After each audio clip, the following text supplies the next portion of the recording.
میں نے پہلے بھی 2 مرتبہ آپ کو شعر سنایا کہ قاتل نے کس صفائی سے دھوئی ہے آستین، اس کو خبر نہیں کہ لہو بولتا بھی ہے. تو یہ لہو بولے گا آج نہیں تو کل. اور علماء اکرام بڑا کلیئرلی یہ کہہ رہے ہیں کہ جو شخص قتل کرتا ہے اور ایک بے گناہ کو قتل کرتا ہے اس کی تو بچت ہی نہیں ہے، اور جو اس قتل کا حکم دیتا ہے یا وہ قتل کروانے کے لیے پلان کر کے کسی کو حکم دے کر بھیجتا ہے اس کی سزا تو اس سے بھی بڑی علماء اکرام بتاتے ہیں. تو یہاں پہ بچت نہیں ہے، نہ یہاں بچت ہے نہ وہاں بچت ہے. اور پاکستان تحریک انصاف نے اب کم سے کم صحیح راستہ اختیار کیا، کیونکہ انہیں آئیڈیا ہو گیا کہ یہ حکومت سنجیدہ نہیں ہے، ہمارے ساتھ زیادتی کر رہی ہے. دوسری چیز یہ ہے کہ یوم شہداء کل منایا جا رہا ہے، کل دعائیہ تقریبات ہوں گی، اور جو باغ ناران ہے پشاور میں وہاں پہ یہ پروگرام ہوگا. وہاں سے آج کچھ مناظر میرے پاس آئے، وہاں شہداء کی تصویریں لگائی گئی ہیں، جو 12 شہداء ہیں. ہو سکتا ہے کل کچھ زخمی بھی وہاں پہ لائے جائیں اور وہ بھی بات چیت کریں جن کی حالت بہتر ہے، اور جن لوگوں کے گھر والے لاپتہ ہیں وہ بھی وہاں پہ آئیں گے. اور پاکستان تحریک انصاف وہاں پہ ایک بڑا پروگرام کرنے جا رہی ہے. اس کے لیے تقریباً ساری پاکستان تحریک انصاف کے جو اہم لوگ ہیں انہوں نے پیغامات پاکستان کے اندر سے اور پاکستان کے باہر سے جاری کر دیے ہیں. یہ پروگرام صرف پشاور میں نہیں ہونے جا رہا، یہ پورے پاکستان میں ہوگا، پاکستان کے مختلف شہروں میں ہوگا، دنیا کے مختلف شہروں میں ہوگا، اور ہر جگہ پہ آواز اٹھائی جائے گی کہ گولی کیوں چلائی. یہ سوال حکومت کے لیے اور اسٹیبلشمنٹ کے لیے اس وقت درد سر بنا ہوا ہے کہ گولی کیوں چلائی. اب جو گراؤنڈ سے رپورٹس آ رہی ہیں وہ بڑی پریشان کن ہے حکومت کے لیے اور اداروں کے لیے. یعنی ایسا لگتا تھا انہیں کہ گولی چلانے کے بعد پاکستان تحریک انصاف کے جو کارکن ہیں وہ مایوس ہو جائیں گے اور عمران خان صاحب کا ساتھ چھوڑ دیں گے، یا لوگ ڈر جائیں گے، خوفزدہ ہو جائیں گے، اور مایوسی کی وجہ سے پھر پی ٹی آئی کے ساتھ کھڑے نہیں ہوں گے. تو اب تک جو رپورٹیں پہنچائی گئی ہیں حکام بالا کو، جو بڑے لوگ ہیں ان کو جو رپورٹیں اب تک پہنچائی گئی ہیں وہ بڑی حیران کن ہے. رپورٹ یہ ہے کہ ایک بار پھر جو گراؤنڈ سے رپورٹ آئی ہے اس کے مطابق لوگ بہت بڑی تعداد میں نکلنے کی تیاری کر رہے ہیں، اور بہت ممکن ہے کہ پہلے سے زیادہ لوگ عمران خان صاحب کے کاز کے ساتھ جڑ جائیں. اور جہاں پہ پاکستان تحریک انصاف یہ پروگرام کر رہی ہے اس پورے ایریا کے بھرنے کا اور پورے ملک کے اندر اس معاملے میں لوگوں کے نکلنے کے امکانات ہیں.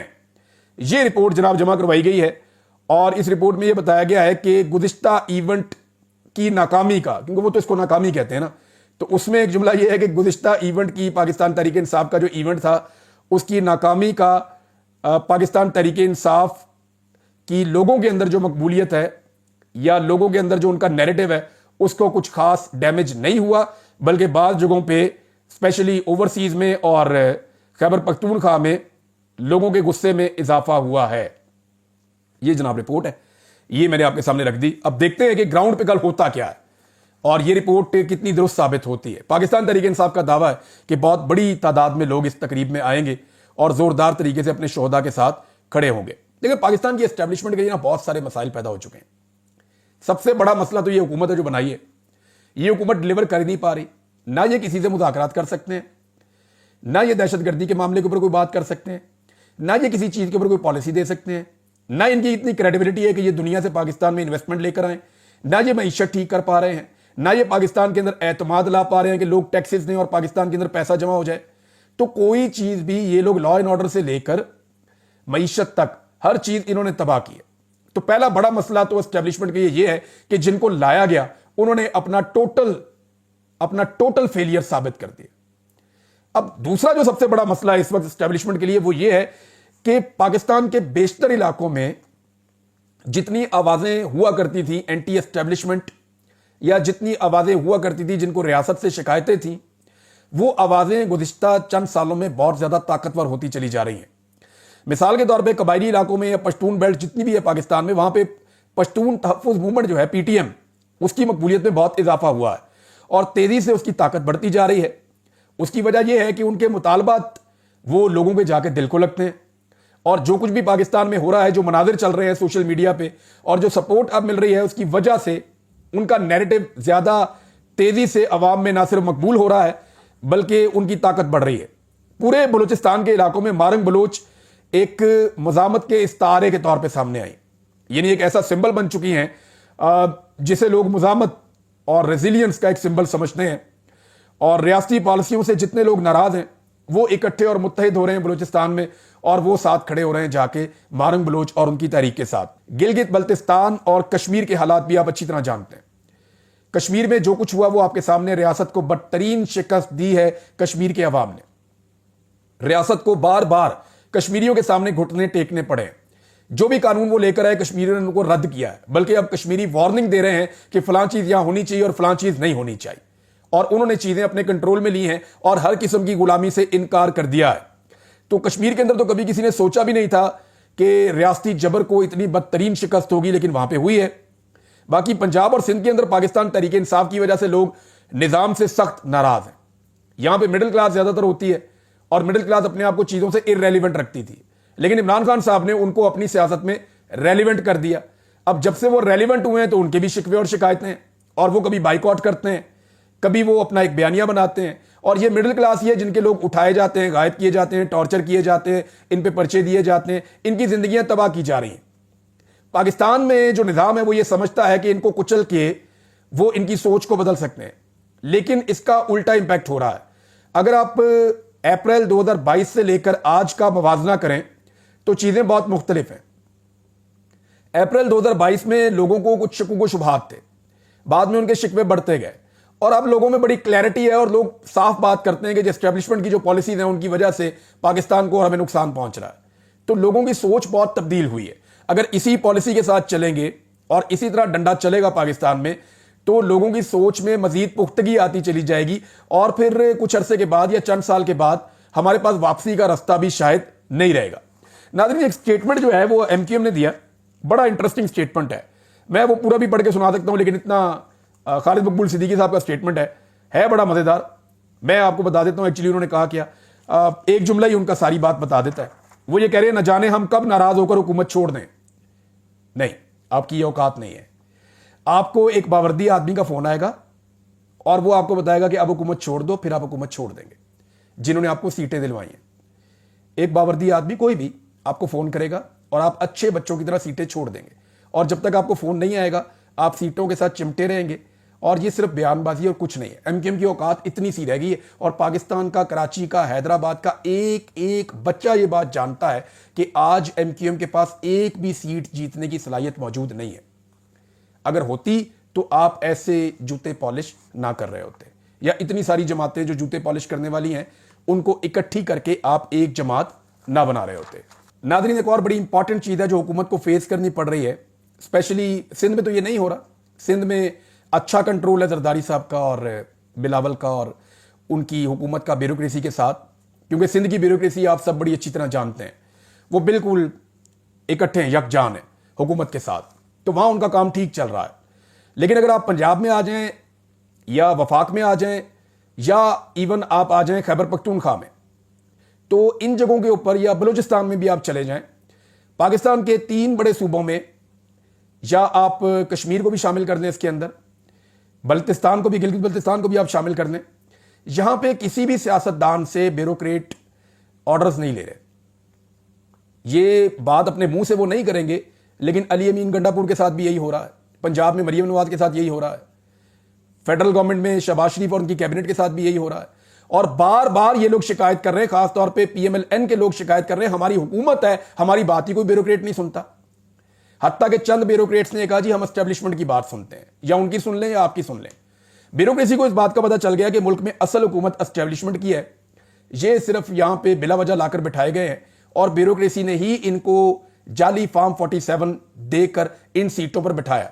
تو کیونکہ عوامی طاقت نہیں ہے پیچھے, عوامی سپورٹ نہیں ہے پیچھے, تو ان حکومتوں کی اوقات ہی کوئی نہیں ہے. جو خیبر پختونخوا کی حکومت ہے اس کا مسئلہ الٹا ہے, وہاں پہ تو دشمنی چل رہی ہے نا, وہ تو اسٹیبلشمنٹ اپنی مرضی کے بندے وہاں لگائے ہوئے ہیں, اور وہ وہیں سے آرڈر آتے ہیں, وہ ان کو فالو کرتے ہیں.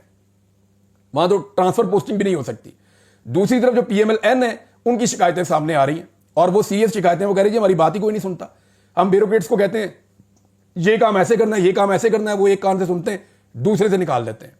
اور یہ ایشو اب رپورٹ ہونا شروع ہو گیا. تھوڑے دنوں میں آپ کو خود پی ایم ایل این کے لوگ یہ کہتے ہوئے, اور یہ آپ سنیں گے بار بار ہر جگہ پہ, کہ جناب ہماری تو بات ہی کوئی نہیں سن رہا. ایسی حکومت کو تو چھوڑ دینا چاہیے. ناظرین, ہمارے دوست جو ہیں ہرمیت سنگھ صاحب, ان کے اوپر مقدمہ کیا گیا تھا, ان کو ضمانت مل گئی ہے, اور ہرمیت سنگھ صاحب کے ساتھ بہت زیادتی ہوئی ہے. عالمی سطح پہ بھی یہ خبر رپورٹ ہوئی ہے. پاکستان کے اندر صحافیوں میں بہت غم و غصہ ہے کہ ہماری اقلیتوں کی ایک نمائندگی ہے ہمارے میڈیا کے اندر اور ان کے ساتھ ایسی زیادتی کی گئی ہے صرف اس لیے کہ وہ سچ بول رہے ہیں یا اپنا پوائنٹ آف ویو وہ دے رہے ہیں جو انہوں نے اس رات کو وہاں پہ ہوتا ہوا دیکھا. یعنی سچ بولنے کی پاکستان میں اتنی کڑی سزا دی جا رہی ہے. باقی صحافیوں کے ساتھ ساتھ ہرمیت سنگھ کو بھی نشانہ بنایا گیا. تو ہرمیت سنگھ صاحب جو ہیں ان کو بیل مل گئی ہے اور پورا پاکستان اور پاکستان میں سچ بولنے والے ان کے ساتھ کھڑے ہیں. تو حوصلہ نہیں ہارنا, ہمت آپ نے اکٹھی رکھنی ہے اور انشاءاللہ یہ وقت گزر جائے گا. اب تک کے لیے اتنا ہی. اپنا خیال رکھیے گا, اپنے چینل کا بھی. اللہ حافظ.